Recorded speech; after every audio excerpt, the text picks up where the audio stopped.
मैं इन परिवर्तनों से रोमांचित हूँ जो मैं देख रहा हूँ, परंतु मुझे चिंता है कि मैं इनका नियंत्रण नहीं कर पाऊंगा।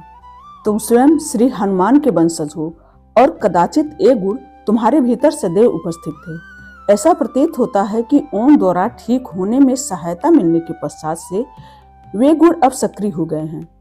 कदाचित उचित मायनों में अब तुम पर हनुमान जी की कृपा है। बृहस्पत ने वेदव्यास की ओर घूर कर देखा और पूछा, आपका क्या अर्थ है? जिन परिवर्तनों और अलौकिक शक्तियों का तुम अनुभव कर रहे हो उन्हें सिद्ध कहा जाता है और उन्हें केवल ध्यान तथा कड़े परिश्रम के माध्यम से प्राप्त किया जा सकता है। बृहस्पत, हनुमान जी को 8 ऐसी सिद्धियां प्रदान की गई थीं जो तुम में प्रतिबिंबित हो रही हैं। हनुमान चालीसा की चौपाई संख्या 31 में कहा गया है, अष्ट सिद्धि नवनीत के दाता असवर दीन जानकी माता, जिसका अर्थ है कि माता जानकी ने हनुमान जी को 8 सिद्धियों यानी अलौकिक शक्तियों और 9 निधियों यानी दिव्य खजाना का दाता बनने का वरदान दिया था। वे अलौकिक शक्तियां हैं अनिमा, अपने आकार को घटाने की क्षमता, महिमा, अपने आकार को बढ़ाने की क्षमता, लघिमा, भारहीन होने की क्षमता, गरिमा, अपना वजन बढ़ाने की क्षमता, प्राप्ति, कहीं भी यात्रा करने और कुछ भी प्राप्त करने की क्षमता, परकाम्य, एक अदम्य इच्छा शक्ति, वास्तव, सभी प्राणियों पर प्रभुत्व और स्थिति, पूजन व विनाश की शक्ति के साथ ईश्वर तुल्य बनने की क्षमता। अलौकिक शक्तियों का तुम्हारा प्रदर्शन इस बात का प्रमाण है कि श्री हनुमान जी की सिद्धियों के सभी नहीं अपितु कुछ अंश अब तुम्हें प्रदान किए गए हैं, क्योंकि ओम ने तुम्हें ठीक करने में सहायता की थी। आने वाले दिनों में तुम्हें इन्हीं शक्तियों की आवश्यकता हो सकती है। बृहस्पत, वेदव्यास ने कहा। तो मुझे क्या करना चाहिए? बृहस्पत ने पूछा। तुम यहाँ सभी विलुप्त प्राणियों के संरक्षक हो बृहस्पत, क्योंकि तुम जानते हो कि उन्हें कैसे वश में करना है और कैसे नियंत्रण रखना है। आवश्यकता पड़ने पर अपनी सहायता हेतु इन शक्तियों को प्रशिक्षित करो। स्वयं से बेहतर रूप से परिचित हो बृहस्पत, इससे तुम्हें किसी भी संकट, किसी भी विपरीत परिस्थिति को पराजित करने में सहायता मिलेगी। मैं तुम्हें विश्वास दिलाता हूँ, तुम्हारे लिए चिंता करने की कोई बात नहीं है। कोई मछली को तैरना या पक्षी को उड़ना नहीं सिखाता, वे बस ऐसा करना जानते हैं और नियमित रूप से इसका अभ्यास करते हैं, और तुम्हें भी ऐसा ही करना चाहिए। तुम जो भी करने में सक्षम हो उसे समझने का अभ्यास करो। जैसे ही वेदव्यास ने बृहस्पत का मार्गदर्शन किया, उन्होंने परशुराम की आवाज सुनी जो उन्हें उनके स्थान के बारे में बता रही थी। वेदव्यास झट से खड़े हो गए और बोले, बृहस्पत, तुमने कहा था कि तुम अब उड़ सकते हो। तुम अश्वत्थामा के लिए कितनी तेजी से उड़ सकते हो? मेरे पास उसके लिए एक महत्वपूर्ण संदेश है। श्रावण का महीना समाप्त हो गया और भाद्र पक्ष शुरू हुआ।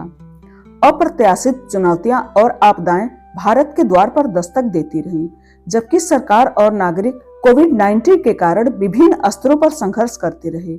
नवीनतम त्रासदी केरल के कालीकट अंतर्राष्ट्रीय हवाई अड्डे पर एयर इंडिया की उड़ान AI-344 की दुर्घटना थी, जिसमें 19 लोगों की मृत्यु हो गई थी। केरल को भी भारी वर्षा का प्रकोप भुगतना पड़ा, जिसके कारण भूस्खलन हुआ। 24 लोगों की मृत्यु हो गई, कई लोग फंस गए और कई बेघर हो गए। वित्तीय वर्ष 2020-21 के लिए भारत की GDP में 23.9% जितनी आकस्मिक गिरावट आई थी। प्रधानमंत्री ने अयोध्या में राम मंदिर की आधारशिला रखी थी, जो हर समाचार पत्र के पहले पन्ने पर छाई हुई थी, परंतु कैलाश में इससे पूर्व की बृहस्पत यह समझ पाता कि वेदव्यास ने उससे क्या करने के लिए कहा था। उसने वेदव्यास के मुख पर व्याकुलता देखी, जो शुक्राचार्य की बातें सुनने के पश्चात झलक रही थी। परशुराम को फंसाने की तुम्हारी त्रुटिहीन योजना के लिए बधाई हो नागेंद्र। यह तुम्हारा विचार था कि किसी अमर को मारा नहीं जा सकता, अपितु बंदी बनाया जा सकता है। यह सब योजनाबद्ध था। पहले इसे न समझ पाने से निराश होकर वेदव्यास बुदबुदाए। क्या हुआ दृष्टा? चिंतित बृहस्पत ने पूछा। वेदव्यास ने बृहस्पत की ओर देखा और ग्लानिपूर्वक बोले, बृहस्पत, उन्होंने हर बात, हर छोटी कार्रवाई की योजना बनाई थी। हमारी प्रतिक्रिया से पूर्व ही उन्हें हमारी प्रतिक्रिया का आभास था। उन्हें प्रारंभ से ही हमारी हर गतिविधि का अनुमान हो गया था। एक बार मृत संजीवनी की पुस्तक मिल जाने के पश्चात वे समझ गए कि हम चुप नहीं रहेंगे अपितु उनका पीछा करेंगे। उन्होंने जानबूझकर रास्ता स्पष्ट छोड़ दिया ताकि हम इनका पीछा करें और फंस जाएं। वे जानते थे कि मैं उनकी आवाज सुनकर उनका पता लगाने का प्रयास करूंगा। इसीलिए एलएसडी ने जानबूझकर परमल से एरोला के बारे में बात की ताकि मैं उसे सुन सकूं और परशुराम अकेले ही उस स्थान की रक्षा कर सकें। वे जानते थे कि हमारी शक्ति बांटने से उनके लिए हमें संभालना आसान हो जाएगा। तुम्हें रूपकुंड भेजना भी उनकी रणनीति का हिस्सा था, क्योंकि वे जानते थे कि तुम्हें वहां से आगे और मनुष्यों के बीच नहीं भेजा जा सकता। इसीलिए उन्होंने मुझे उन पहले कुछ स्थानों के बारे में सुनने दिया ताकि हम हमारे योद्धाओं को अलग अलग स्थानों पर भेजकर प्रत्येक स्थान की रक्षा करने का प्रयास कर सकें। परशुराम और बृहस्पति को ओम के अतीत में फंसाने से लेकर अब तक एलोरा में परशुराम को पकड़ने तक हर चारा हमें चतुराई से डाला गया था। हमें उन पर एक साथ आक्रमण न करने देने से वे सफल हो गए। उन्होंने पहले तुम्हें रूपकुंड में अकेले मारने का प्रयास किया। तुम्हारे घाव इतने घातक थे। फिर उन्होंने तेजी से महालय में अकेले मिलारेपा पर आक्रमण किया और उन्हें जीवित ही भस्म कर दिया। इस बीच कृपाचार्य ओम के अतीत में अकेले फंस गए थे और फिर अश्वत्थामा को कुलधारा में युद्ध में उन सभी के विरुद्ध खड़े होने हेतु अकेले छोड़ दिया गया था। नागेंद्र स्वयं को भली भांति जानते हुए निश्चिंत था कि ओम को अपने अतीत का स्मरण होने के पश्चात वह अपने प्राचीन वचन पूर्ण करने हेतु निप्सा की खोज में जाएगा और कोई उसके साथ ज्ञानगंज वापस जाएगा। जब वह एलोरा की ओर प्रस्थान करेंगे तो इससे परशुराम असहाय हो जाएंगे।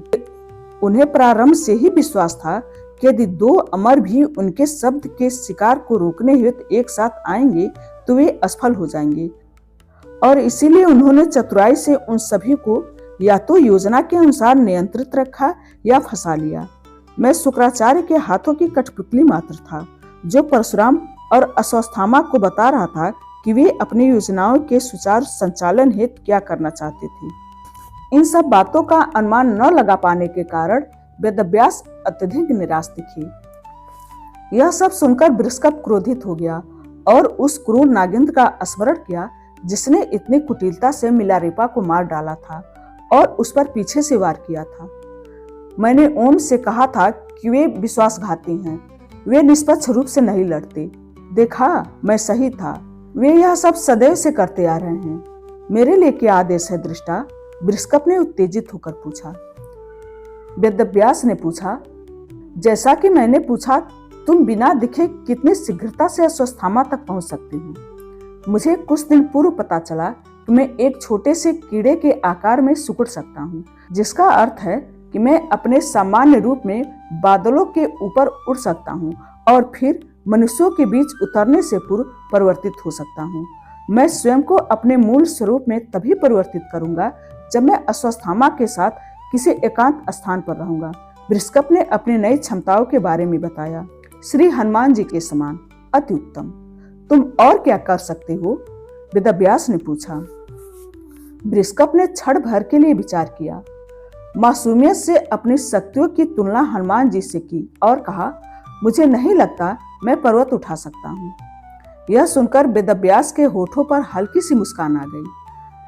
जब तक तुम इसका अनुभव नहीं करते तब तक इसकी प्रार्थना करो। वे ज्ञानगंज से निकास की ओर चले गए और बृहस्पति उनके निर्देशों को सुनकर उनके पीछे चलता रहा। अश्वत्थामा को बताओ कि परशुराम कहाँ हैं, ताकि वह उन्हें एलोरा से मुक्त कर सके। उससे कहना कि अकेले नागेंद्र पर कोई वार न करे। उसे यह भी बताओ कि नागेंद्र को रोकने हेतु उनके पास केवल 2 अंतिम अवसर शेष हैं, और अब न तो मुझे पता है और न ही मैं आगे बता पाऊंगा कि वे अपने अगले शब्द के लिए कहाँ जा रहे हैं। मैं अंतिम स्थान से भी अनभिज्ञ हूँ, परंतु वे दोनों स्थान महाराष्ट्र के दक्षिण में होंगे। मुझे इस बात का विश्वास है। अंत में उससे बताना कि विभीषण और राजा बल ने तटस्थ रहने का निर्णय लिया है। तब तक बृहस्पति और वेदव्यास खुले आकाश के नीचे ज्ञानगंज के निकास पर बर्फ पर खड़े थे। श्री हनुमान जी तुम्हारे साथ रहे बृहस्पति। बृहस्पति ने वेदव्यास को विदा किया और ध्वनि के वेग के साथ आकाश में उड़ गया। विकिरण की ऊर्जा के कारण वेदव्यास के पैरों के नीचे और आसपास की बर्फ पिघल गई। परमल ने पनडुब्बी का नेतृत्व किया, जो असुरों से भरी हुई थी। उन्होंने सब कुछ ठीक उसी तरह किया जैसा उन्होंने उन लोगों से सीखा था जो अब कोल्ड स्टोरेज रूम में निश्चल पड़ी थी। वह एलएसटी के स्वास्थ्य के बारे में चिंतित था, क्योंकि वह अब 7 महीने की गर्भावस्था में थी। यह वह समय था जब उसे अधिक देखभाल और ध्यान देने की आवश्यकता थी, परंतु अंतिम तिमाही में उसकी देखभाल हेतु पनडुब्बी में कोई अन्य महिला नहीं थी। परमल के पास उससे कहने के लिए बहुत कुछ था और इसीलिए वह एलएसटी के आसपास रहना चाहता था, परंतु बिना अनुमति के वह ऐसा नहीं कर सकता था।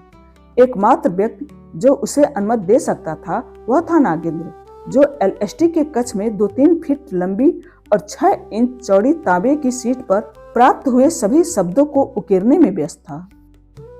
पनडुब्बी महाराष्ट्र के तट से श्रीलंका के तट के निकट एक स्थान की ओर रवाना हुई और वहां लंका के राजा विभीषण अपने राज्य में पहुंच गए। वह जो सफेद वस्त्रों में पुरी में भगवान जगन्नाथ के चरणों में केवल एक सेवक थे, अब स्वर्ण आभूषणों से सुसज्जित प्राचीन राजाओं के वस्त्र पहने आंगन में प्रवेश कर रहे थे। जब वे अपने सिंहासन पर बैठे तो सैकड़ों राक्षस जो उनकी प्रतीक्षा कर रहे थे एक स्वर में उनका स्वागत करने लगे। उन्होंने सभी को शांत रहने का संकेत दिया और गंभीर स्वर में बोले, मैंने यह बैठक एक महत्वपूर्ण उद्देश्य के लिए बुलाई है। मेरी इच्छा है कि हमारे दूत पूरे भारत में स्थित हमारे सभी गुप्तचरों के पास जाएं और 1 सप्ताह के भीतर उन्हें मेरा 16 बंद पत्र सौंप दें। यह अत्यंत गंभीर स्थिति है और उन सभी को पत्र में उल्लिखित व्यक्ति की खोज में भेजा जाना चाहिए। यदि वे असफल होते हैं तो हम विश्व का अंत देखेंगे। अश्वत्थामा भी युद्ध को रोकने हेतु प्रतिबद्ध था, क्योंकि वह कृपाचार्य को बुलाने हेतु ध्यान करने बैठा था। घंटों बीत गए परंतु कृपाचार्य का कहीं पता नहीं चला। जहाँ कृपाचार्य की खोज में कोई प्रगति नहीं हो रही थी, बृहस्पति अश्वत्थामा एवं ओम को खोजने में सफल हो गया था। वह आसमान से उतरा, दृष्टि से ओझल रहने हेतु स्वयं को मक्खी के आकार में सिकोड़ लिया और द्वार के नीचे की दरार में छिपकर निकल गया। फिर खिड़की के माध्यम से उसने अश्वत्थामा एवं ओम के कक्ष में प्रवेश किया।